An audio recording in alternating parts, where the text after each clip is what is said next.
Ներկայում Փաշինյանը կոմպրոմատներ է հավաքել եկեղեցականների դեմ, դրա համար նրանք օրերի ընթացքում իրենց դիրքորոշումը փոխել են։ Գևորգ Սրբազանը լաց էր լինում վեհապարի համար։ Եթե տենց է, ուրեմն մենք դրա մասին ընդհանրապես պետք է չխոսենք եւ չխոսենք։ Եվ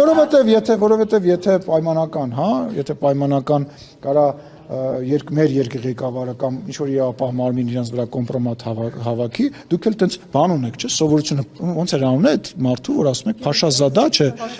Փաշազադեն, ուրեմն Փաշազադեն 10 անգամ ավել կոմպրոմատ ունի իրենց վրա։ Եթե տենց է, բա ուզում եմ հասկանամ, դուք ձեզ թույլ եք տալիս, անձամբ դուք հարգելիս, անձամբ դուք որպես լրագրող, սա էլ երկրորդ անգամ է, նաև վարչապետին եք հարց տալի, ասում եք, բանը, Ադրբեջանի այսինչ ղեկավարը, եկեղեցու ղեկավարը, ինչ որ այա, նոր ասեցիք, որ Փաշազադեի հետ, կարամ պատասխանեմ վատ, սխալ, բայց պատասխանեմ ձեր հարցին, թե չգթե գնամ։ Հետո կասեք ես տես չեմ, հիմա ինչ եք հարցում, Փաշազադեի անունով տվեց, դուք թե ես։ Ես այդ մարդու անունը ձեզնից եմ իմացել։ Իրենք ասում են, որ Փաշազադեից ուղղորդված process է։ Հիմա հարց եմ տալիս, եթե Հայաստանի Հանրապետության իրավապահը պայմանական ենթադրենք կարա